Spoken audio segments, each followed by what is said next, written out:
Hello friends, ಎಲ್ಲರಿಗೂ ಕೂಡ ನಮಸ್ಕಾರ. ಸಿರಿ ಚಾನಲ್ಗೆ ಮತ್ತೊಮ್ಮೆ ನಿಮ್ಮೆಲ್ಲರಿಗೂ ಸ್ವಾಗತ. 2 ದಿವಸ ಆಯಿತು ಯಾವುದೇ ವ್ಲಾಗ್ ಮಾಡೋಕ್ಕಾಗಲಿಲ್ಲ. ಯಾಕಂತಂದ್ರೆ ಟ್ರಿಪ್ಪಿಗೆ ಹೊಂಟಿವಿ ಅಂತಂದೆಲ್ಲ, ಅದಕ್ಕೋಸ್ಕರ ಸ್ವಲ್ಪ ಪ್ರಿಪ್ರೇಷನ್ ಇತ್ತು. ಅದ್ರ ಜೊತೆಗೆ ಟ್ರಿಪ್ಪಿಗಾಗಿಯೇ ಇವತ್ತು ಅವಲಕ್ಕಿ ಚೂಡ ಪ್ರಿಪೇರ್ ಮಾಡಾಕ್ತೀನಿ. ಅದನ್ನೇ ನಿಮ್ಮ ಜೊತೆ ಶೇರ್ ಮಾಡ್ಕೊಂಡ್ರಾಯ್ತು, ಟಚ್ಚಲ್ಲಿ ಇದ್ರಾಯ್ತು ಅಂಥೇಳಿ ಈ ವಿಡಿಯೋವನ್ನು ನಿಮ್ಮ ಜೊತೆ ಶೇರ್ ಮಾಡ್ಕೊಳಕತ್ತೀನಿ. ಟೋಟಲಿ 1.5 ಕಿಲೋ ಅವಲಕ್ಕಿದು ಚೂಡ ಮಾಡಾಕ್ತೀನಿ. ಸ್ವಲ್ಪ ಕ್ವಾಂಟಿಟಿ ಜಾಸ್ತಿ ಐತಿ.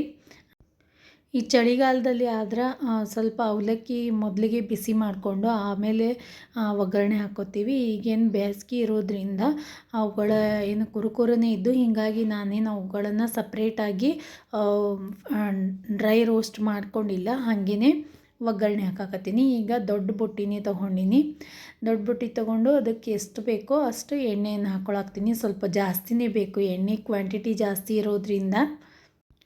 1.5 ಕಿಲೋ ಅವಲಕ್ಕಿ ತೊಗೊಂಡು ನಾನು ಅದ್ರ ಜೊತೆಗೆ 1/4 ಕಿಲೋದಷ್ಟು ಪುಟಾಣಿ, 1/4 ಕಿಲೋದಷ್ಟು ಶೇಂಗಾ.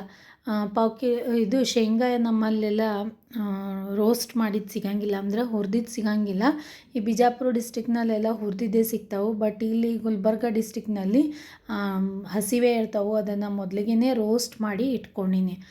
ಸಣ್ಣ ಉರಿಯಲ್ಲಿಟ್ಟು ರೋಸ್ಟ್ ಮಾಡಿ ಇಟ್ಕೊಂಡಿದ್ದೆ. ಈಗ ಎಣ್ಣೆ ಕಾಯ್ದೈತಿ. ನಾನು ಜೀರಿಗೆ ಸಾಸಿವೆ ಏನು ಹಾಕ್ಕೊಳ್ಳೋಂಗಿಲ್ಲ, ಕೆಳಗೆ ಉಳ್ಕೊಂಡ್ಬಿಡ್ತಾವು ಲಾಸ್ಟಿಗೆ, ಅದಕ್ಕೋಸ್ಕರ ಹಾಕ್ಕೊಳ್ಳಲ್ಲ. ಈಗ ನಾನು ಒಂದು 7-8 ಗಡ್ಡೆಯಷ್ಟು ಬೆಳ್ಳುಳ್ಳಿಯನ್ನು ಸುಲ್ಕೊಂಡಿದ್ದೆ.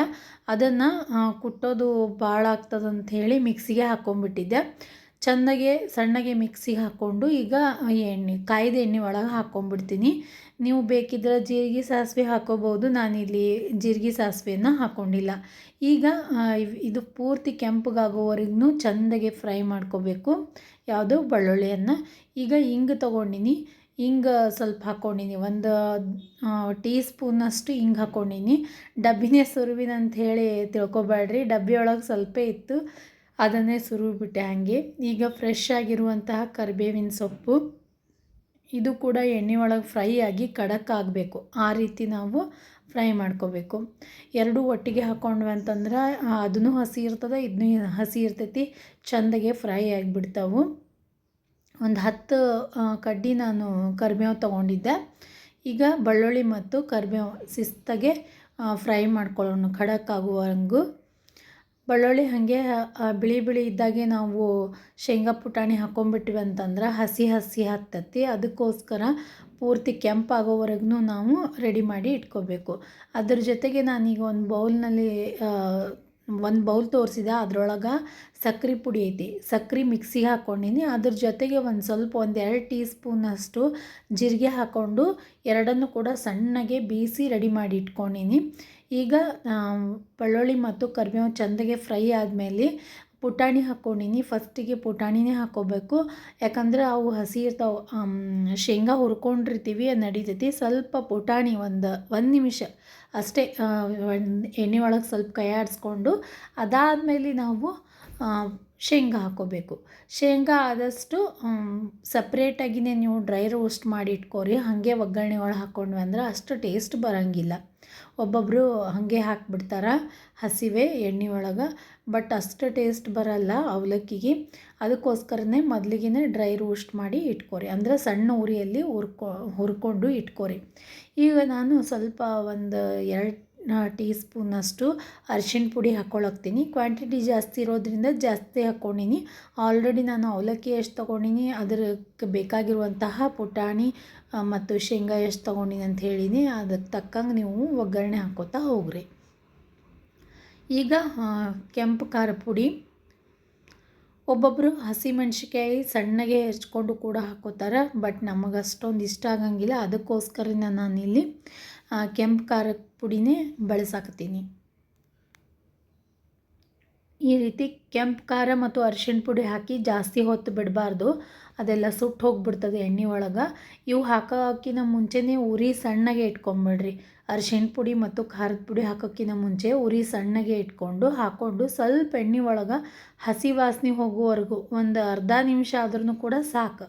ಅಷ್ಟಾದಮೇಲೆ ಅರ್ಧ ನಿಮಿಷ 1 ನಿಮಿಷದವರೆಗೆ ಆದಮೇಲೆ ಅವಲಕ್ಕಿ ಹಾಕ್ಕೊಂಡು ಚೆಂದಾಗೆ ಕೈಯಾಡಿಸ್ಕೋಬೇಕು. ಯಾಕಂದ್ರೆ ಇದು ಪೂರ್ತಿ ಕುರು ಆಗಬೇಕು. ಹಂಗೆ ನಾವು ಅವಲಕ್ಕಿಯನ್ನು ಚೆಂದಾಗೆ ಹುರ್ಕೋಬೇಕು ಎಣ್ಣೆ ಒಳಗೆ, ಒಗ್ಗರಣೆ ಒಳಗೆ.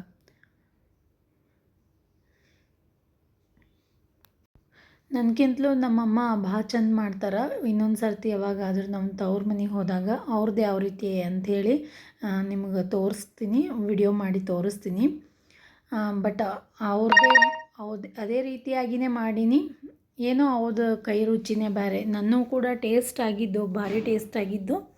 ಬಟ್ ಇನ್ನೊಂದು ಸರ್ತಿ ಹೋದಾಗ ನಾನು ಅವ್ರದ್ದು ಕೂಡ ವಿಡಿಯೋ ಮಾಡಿ ನಿಮ್ಮ ಜೊತೆ ಶೇರ್ ಮಾಡ್ಕೊಂಡಿರ್ತೀನಿ. ಈಗ ನೋಡ್ತಾ ಇರ್ಬೋದು ಕಲರ್ ಎಷ್ಟು ಚಂದ ಬಂದದ ಅಂಥೇಳಿ. ಚೆಂದಾಗೆ ಫ್ರೈ ಮಾಡ್ಕೋಬೇಕು. ಈಗ ಉಪ್ಪು ಹಾಕ್ಕೊಂಡು ಕಲಿಸ್ಕೊಂಬಿಡ್ತೀನಿ. ರುಚಿಗೆ ತಕ್ಕಷ್ಟು ಉಪ್ಪು ಹಾಕ್ಕೊಳಕತ್ತೀನಿ.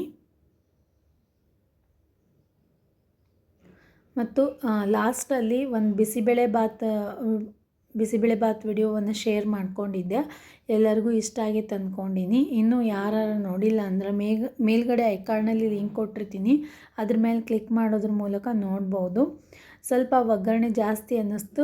ಸ್ವಲ್ಪ ಇಟ್ಟಿದ್ದೆ ಅವಲಕ್ಕಿ, ಹೆಚ್ಚು ಕಡಿಮೆ ಆಗಬಾರ್ದು. ಒಗ್ಗರಣೆ ಕಡಿಮೆಯಾಗಿ ಅವಲಕ್ಕಿ ಜಾಸ್ತಿ ಆಗಬಾರ್ದು ಅಂಥೇಳಿ 1 ಪಾವು ಕಿಲೋದಷ್ಟು ಅವಲಕ್ಕಿ ಸಪ್ರೇಟ್ ಇಟ್ಟಿದ್ದೆ. ಬಟ್ ಒಗ್ಗರಣೆ ಜಾಸ್ತಿ ಇರೋದ್ರಿಂದ ಕರೆಕ್ಟ್ ಆಯಿತು. ಮತ್ತೊಮ್ಮೆ ಹಾಕ್ಕೊಂಡು ಮಿಕ್ಸ್ ಮಾಡ್ಕೊಳಕ್ತೀನಿ.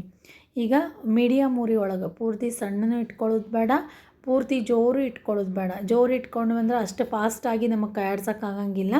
ಅದಕ್ಕೋಸ್ಕರ ಈಗ ಸಕ್ರೆ ಪುಡಿ ಹಾಕ್ಕೊಳಕತ್ತೀನಿ. ಸಕ್ರೆ ಪುಡಿ ಸ್ವಲ್ಪ ಜಾಸ್ತಿನೇ ಇರಲಿ, ಅಂದ್ರೆ ಟೇಸ್ಟ್ ಬರ್ತೈತಿ. ಈ ಅವಲಕ್ಕಿ ಚೂಡಕ್ಕದು ಒಗ್ಗರಣೆ ಹಾಕ್ಕೊಡೋದು ಅಷ್ಟೇನು ಲೇಟ್ ಆಗಂಗಿಲ್ಲ. ಲಾಸ್ಟಿಗೆ ಏನಿದು ಬಳೋತನ ಹುರ್ಕೋಬೇಕಲ್ಲ, ಅಲ್ಲೆಲ್ಲ ಕೈ ಬ್ಯಾನ್ ಆಗಿಬಿಡ್ತಾವೆ.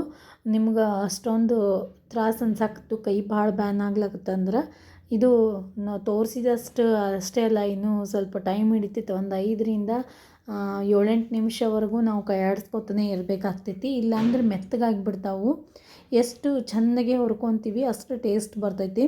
ಇನ್ನೊಬ್ರದ್ದು ಯಾರ್ದಾರ ಹೆಲ್ಪ್ ತಗೊಳ್ರಿ, ಇಲ್ಲಾಂದ್ರೆ ಕಂಟಿನ್ಯೂ ಆಗಿ ಈ ರೀತಿ ಕೈಯಾಡಿಸೋದ್ರಿಂದ ಸ್ವಲ್ಪ ಕೈ ಬ್ಯಾನ್ ಆಗ್ತಾವೆ. ಅದಕ್ಕೋಸ್ಕರ ಕ್ವಾಂಟಿಟಿ ಜಾಸ್ತಿ ಐತಿ, ಸ್ವಲ್ಪ ಇದ್ರೆ ಅಷ್ಟೊಂದೇನು ಕೆಲಸ ಆಗಂಗಿಲ್ಲ, ನಡಿತೈತಿ. 1.5 ಕಿಲೋದಷ್ಟು ಮಾಡಾಕ್ತೀನಲ್ಲ, ಸ್ವಲ್ಪ ಕೈ ಆಮೇಲೆ ಬ್ಯಾನ್ ಆಗಕ್ಕೆ ಸ್ಟಾರ್ಟ್ ಮಾಡ್ತು. ಅದಕ್ಕೋಸ್ಕರ ಹೇಳಾಕ್ತೀನಿ. ಈ ರೀತಿ ನೋಡ್ತಾ ಇರ್ಬೋದು ಅವಲಕ್ಕಿ ಚೂಡ ಪೂರ್ತಿಯಾಗಿ ರೆಡಿಯಾಗ್ಯಾವು. ಫುಲ್ ಕುರು ಆಗಿ ರೆಡಿಯಾಗಿದ್ದು. ಎಲ್ಲರೂ ಕೂಡ ಫುಲ್ ನೈಟಲ್ಲಿ ಮಾಡಿದ್ದೆ. ಸ್ವಲ್ಪ ಟೇಸ್ಟ್ ಮಾಡಿದರು ಎಲ್ಲರೂ, ಭಾಳ ಟೇಸ್ಟ್ ಆಗ್ಯಾವ ಅಂತ ಹೇಳಿದರು. ಇದನ್ನು ಟ್ರಿಪ್ಪಿಗೋಸ್ಕರ ಅಲ್ಲಿ ನಮ್ಮ ತಂಗಿ ಮನೆಗೆ ಇಷ್ಟು ಕೊಡಬೇಕು, ನಮಗೆ ಇಷ್ಟು ಮತ್ತು ಮನೆಯಾಗೆ ಇಷ್ಟು ಹೋಗಬೇಕು. 3 ಭಾಗಗಳನ್ನು ಮಾಡಬೇಕು. ಅದಕ್ಕೋಸ್ಕರನೇ ನಾನು 1.5 ಕಿಲೋದಷ್ಟು ಅವಲಕ್ಕಿ ಮಾಡಿದ್ದು. ಈ ವಿಡಿಯೋ ನಿಮಗೆಲ್ಲ ಇಷ್ಟ ಆಯಿತು ಅಂದ್ಕೋತೀನಿ. ಇಷ್ಟ ಆಗಿದ್ರೆ ಲೈಕ್ ಮಾಡಿರಿ, ನಿಮ್ಮ ಫ್ರೆಂಡ್ಸ್ ಮತ್ತು ಫ್ಯಾಮಿಲಿ ಜೊತೆ ಶೇರ್ ಮಾಡ್ಕೊರಿ. ಹಾಗೆ ನಿಮ್ಮ ಚಾನಲ್ಗೆ ಸಬ್ಸ್ಕ್ರೈಬ್ ಮಾಡ್ಕೊಂಡು ನೋಡಿರಿ. ನೀವು ಸಬ್ಸ್ಕ್ರೈಬ್ ಮಾಡೋದ್ರಿಂದ ನಾನು ಹಾಕುವಂತಹ ಎಲ್ಲ ವಿಡಿಯೋಸ್ಗಳ ನೋಟಿಫಿಕೇಷನ್ ನಿಮ್ಮ ಮೊಬೈಲ್ಗೆ ಬರ್ತೈತಿ. ಮತ್ತು ನನಗೂ ಕೂಡ ಹೊಸ ವಿಡಿಯೋಸ್ಗಳನ್ನು ಮಾಡೋದಕ್ಕೆ ಒಂದು ಮೋಟಿವೇಶನ್ ಸಿಕ್ಕಂಗೆ ಆಗ್ತೈತಿ. ಅದಕ್ಕೋಸ್ಕರ ಈ ವಿಡಿಯೋವನ್ನು ನೋಡಿದ್ದಕ್ಕೆ ನಿಮ್ಮೆಲ್ಲರಿಗೂ ಧನ್ಯವಾದಗಳು.